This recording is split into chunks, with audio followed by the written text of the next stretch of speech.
당신이 지금 이 순간 숨을 들이쉬고 있다면 그 안에는 이미 수십억 년의 역사가 담겨 있습니다. 폐 속으로 들어오는 공기 한 모금, 그 속에 떠다니는 산소 원자 하나는 어쩌면 공룡의 마지막 숨결이었을지도 모릅니다. 혹은 어느 별이 폭발하며 내뱉은 마지막 비명이었을 수도 있습니다. 우리는 매일 아침 눈을 뜨고 커피를 마시고 창밖을 바라보며 평범한 하루를 시작합니다. 하지만 그 평범함의 표면 아래에는 상상조차 어려운 깊이의 이야기가 흐르고 있습니다. 당신이 지금 앉아있는 의자, 손에 쥔 찻잔, 창문을 두드리는 햇살, 그 모든 것이 하나의 점에서 시작된 긴 여정의 끝자락입니다. 모든 것은 점 하나에서 시작되었습니다. 138억 년 전, 우주는 존재하지 않았습니다. 공간도, 시간도, 물질도 없었습니다. 그 무의 순간에 무언가가 일어났습니다. 우주론자들은 이것을 빅뱅이라 부르지만 그 이름은 너무 평범합니다. 실제로 일어난 일은 폭발이 아니었습니다. 공간 자체가 태어난 것입니다. 시간이 처음으로 흐르기 시작한 것입니다. 그리고 그 탄생의 순간은 어떤 원인도 없이 일어난 것처럼 보입니다. 양자역학의 세계에서는 아무것도 없는 진공조차 완전한 무가 아닙니다. 에너지가 요동치고 입자가 쌍으로 생겨났다 사라지며 무는 끊임없이 무언가를 만들어내려 합니다. 우주는 어쩌면 그 진공의 요동에서 태어난 가장 거대한 사건이었을지도 모릅니다. 아무것도 없던 곳에서 모든 것이 시작되었다는 이 역설은 인간의 언어로는 끝내 완전히 담을 수 없습니다. 그 첫 번째 순간, 우주의 온도는 1조도의 1조배를 넘었습니다. 그 열기 속에서는 아무것도 형태를 유지할 수 없었습니다. 원자도, 분자도, 빛조차도 제 모습을 갖추지 못한 채 뒤엉켜 있었습니다. 이것을 쿼크 글루온 플라즈마라고 부르는데 쉽게 말하자면 모든 것이 녹아내려 하나가 된 상태입니다. 당신의 몸을 이루는 모든 원자가 아직 태어나지도 않은 채 그 뜨거운 혼돈 속에서 가능성으로만 존재하던 시절입니다. 그 온도를 감각으로 느끼려 해도 우리에게는 비교할 대상조차 없습니다. 태양의 중심 온도가 약 1500만 도인데 빅뱅 직후의 온도는 그것과도 비교가 되지 않습니다. 모든 물리 법칙이 한데 녹아있던 그 순간, 우주는 아직 어떤 방향으로도 펼쳐질 수 있는 백지였습니다. 단 1초가 지났습니다. 우주는 식기 시작했습니다. 온도가 내려가자 쿼크들이 서로 달라붙기 시작했고 양성자와 중성자가 탄생했습니다. 이것은 마치 펄펄 끓던 용암이 식으며 바위가 되는 것과 같습니다. 혼돈에서 질서가 처음으로 싹을 틔운 순간입니다. 그리고 그 질서의 씨앗 안에는 이미 당신이 예정되어 있었는지도 모릅니다. 양성자 하나는 지금 당신의 몸속에도 있습니다. 당신의 손끝을 이루는 원자 속핵에는 그 첫 1초의 기억이 물리 법칙의 형태로 새겨져 있습니다. 우주 탄생 후 단 1초, 그 찰나 안에 모든 물질의 기초가 결정되었습니다. 3분이 지났습니다. 양성자와 중성자가 결합하며 최초의 원자핵이 만들어졌습니다. 수소와 헬륨, 그리고 아주 조금의 리튬. 우주에 존재하는 모든 원소의 기초가 단 3분 만에 완성되었습니다. 하지만 우주는 아직 어두웠습니다. 빛은 있었지만 자유롭게 나아가지 못했습니다. 전자들이 공간을 가득 채워 빛의 길을 막고 있었기 때문입니다. 우주 전체가 짙은 안개 속에 잠겨 있었습니다. 그 3분이라는 시간은 우주의 역사 전체를 하루로 환산하면 눈을 한 번 깜빡이는 것보다도 짧습니다. 그 찰나 안에서 우주는 자신의 재료 목록을 완성했습니다. 그리고 나머지 138억 년은 그 재료들이 서로를 만나고 결합하고 부서지고 다시 태어나는 긴 이야기입니다. 38만 년이 흘렀습니다. 우주는 충분히 식었고 전자들이 원자핵과 결합하기 시작했습니다. 최초의 원자가 완성되는 순간이었습니다. 그리고 그 순간 빛이 처음으로 자유로워졌습니다. 수십만 년 동안 갇혀있던 빛이 우주 전체를 가로질러 쏟아져 나왔습니다. 천문학자들은 이것을 우주 마이크로파 배경 복사라고 부르는데 지금도 그 빛은 우주 전체에 퍼져 있습니다. 당신이 오래된 텔레비전의 채널을 돌릴 때 나타나는 잡음의 일부는 바로 그 태초의 빛입니다. 138억 년 전의 메시지가 아직도 당신에게 닿고 있는 것입니다. 생각해 보십시오. 우주가 처음으로 눈을 떴을 때 방출한 빛이 지금 이 순간에도 당신의 주변을 흐르고 있습니다. 그 빛을 느끼지 못하는 것은 우리의 감각이 그것을 포착하기에는 너무 둔하기 때문입니다. 하지만 그것은 분명히 존재합니다. 태초부터 지금까지 끊임없이. 그러나 우주는 한동안 텅 빈 것처럼 보였습니다. 수소와 헬륨이 가득한 어둠 속에서 아무것도 일어나지 않는 것처럼 보였습니다. 이 시기를 우주의 암흑 시대라고 부릅니다. 별도 없고 은하도 없고 빛도 없는 수억 년의 침묵이었습니다. 그 침묵 속에서 중력이 조용히 일하고 있었습니다. 아주 미세한 밀도 차이, 빅뱅의 요동이 남긴 아주 작은 불균일함이 수소 구름을 잡아당기기 시작했습니다. 중력은 서두르지 않습니다. 억년 단위로 천천히, 그러나 끈질기게 물질을 끌어모았습니다. 그리고 어느 순간 그 밀도가 임계점을 넘었습니다. 우리는 오랫동안 별이 단순히 가스가 뭉친 것이라고 생각했습니다. 하지만 별은 그보다 훨씬 더 놀라운 존재입니다. 별은 원소의 공장입니다. 별의 중심에서는 수소 원자들이 서로 충돌하며 헬륨으로 변합니다. 그 과정에서 엄청난 에너지가 방출됩니다. 우리가 매일 느끼는 태양의 온기는 바로 그 융합의 산물입니다. 태양은 매초 약 6억 톤의 수소를 헬륨으로 변환하고 있습니다. 그 과정에서 잃는 질량, 약 400만 톤이 에너지가 되어 우주 공간으로 퍼져나옵니다. 그 에너지가 1억 5천만 킬로미터를 여행하여 당신의 피부에 닿았을 때 우리는 그것을 햇살이라고 부릅니다. 하지만 그것은 사실 핵융합의 불꽃입니다. 당신이 눈을 감고 얼굴을 들어 햇살을 받을 때 당신은 별의 심장 소리를 느끼고 있는 것입니다. 하지만 별이 더욱 경이로운 이유는 죽는 방식에 있습니다. 충분히 큰 별이 연료를 다 소진하면 그 중심이 붕괴하며 엄청난 폭발이 일어납니다.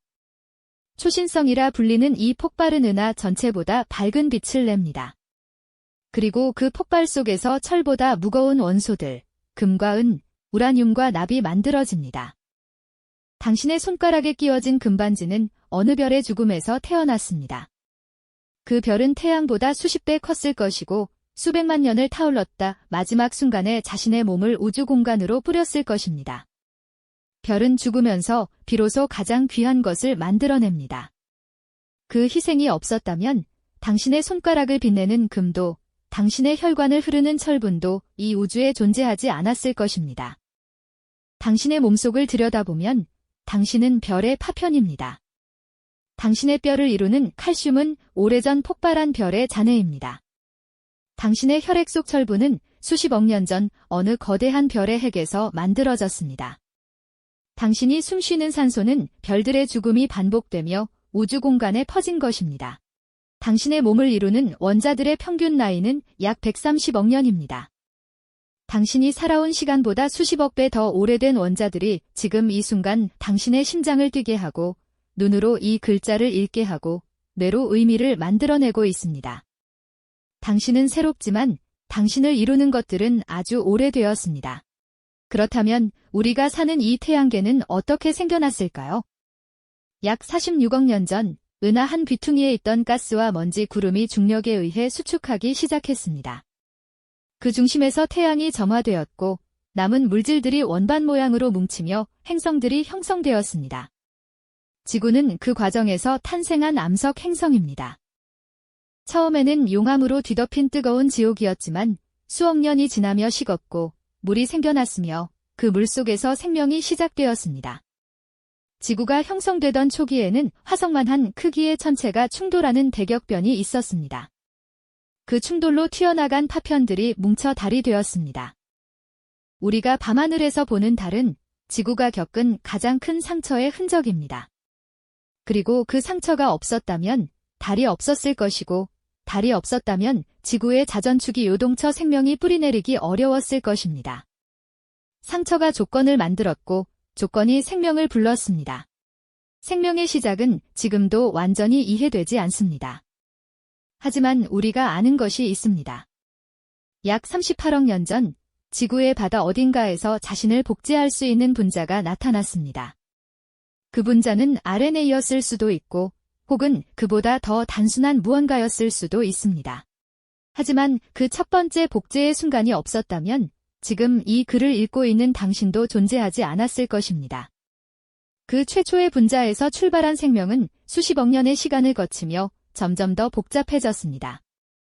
단세포에서 다세포로, 바다에서 육지로, 파충류에서 포유류로, 그리고 마침내 별을 바라보며 그것이 무엇인지 묻는 존재에 이르렀습니다. 진화는 방향이 없다고 합니다. 하지만 그 방향 없는 여정이 결국 스스로를 돌아보는 존재를 만들어냈다는 사실은 여전히 우리를 경이롭게 합니다. 여기서 우리는 잠시 멈춰야 합니다. 지구는 태양으로부터 정확히 생명이 존재할 수 있는 거리에 있습니다. 조금만 더 가까웠다면 금성처럼 불타올랐을 것이고 조금만 더 멀었다면 화성처럼 얼어붙었을 것입니다. 지구의 자전축은 23.5도 기울어져 있어 계절이 생겼고 다른 지구의 자전축을 안정시켜 기후의 격변을 막았습니다. 목성은 태양계 외곽에서 해성과 소행성들을 흡수하며 지구를 지켜왔습니다. 우연이라고 하기에는 너무 많은 조건들이 정교하게 맞아떨어져 있습니다. 물리 상수들도 마찬가지입니다. 중력이 지금보다 조금만 강했다면 우주는 빅뱅 직후 다시 붕괴했을 것이고 조금만 약했다면 별이 형성되지 않았을 것입니다. 전자의 전하량과 양성자의 질량 비율이 지금과 달랐다면 원자가 안정적으로 존재하지 못했을 것입니다. 우주는 생명을 향해 미세하게 조율된 것처럼 보입니다. 왜 그런지는 아직 아무도 모릅니다. 우리는 오랫동안 지구가 우주의 중심이라고 생각했습니다. 그러다 태양이 중심이라고 생각했습니다. 하지만 진실은 훨씬 더 아득합니다. 우리 은하에는 2천억 개에서 4천억 개의 별이 있습니다. 그리고 관측 가능한 우주에는 그런 은하가 2조 개 이상 존재합니다. 2조 곱하기 3천억, 그 수는 인간의 언어로 표현조차 어렵습니다. 지구는 그 속에서 모래알보다 작은 존재입니다. 태양조차도 우리 은하의 변두리에 있는 평범한 별에 불과합니다. 그런데 우리 은하만 해도 끝에서 끝까지 빛으로 10만 년이 걸립니다. 지금 이 순간 지구에서 출발한 빛이 우리 은하의 반대편에 닿을 때 인류가 지금의 형태로 존재할지조차 알 수 없습니다. 우주의 크기 앞에서 인간의 시간 감각은 완전히 무너집니다. 그러나 여기서 반전이 있습니다. 우주가 팽창하고 있다는 사실은 이제 많은 사람들이 압니다. 하지만 그 팽창이 가속되고 있다는 사실은 여전히 우리를 당혹스럽게 합니다. 무언가가 우주를 점점 더 빠르게 밀어내고 있습니다. 과학자들은 이것을 암흑에너지라고 부르지만 그것이 무엇인지 아직 아무도 모릅니다. 우주 전체 에너지의 약 68%를 차지하는 그것의 정체가 밝혀지지 않은 것입니다. 그리고 또 다른 27%는 암흑물질이 차지합니다. 빛을 내지 않고 빛을 반사하지도 않으며 오직 중력을 통해서만 그 존재를 드러내는 물질입니다. 은하들이 제 궤도를 유지할 수 있는 것은 이 보이지 않는 물질 덕분이지만 그것이 무엇으로 이루어져 있는지 우리는 알지 못합니다.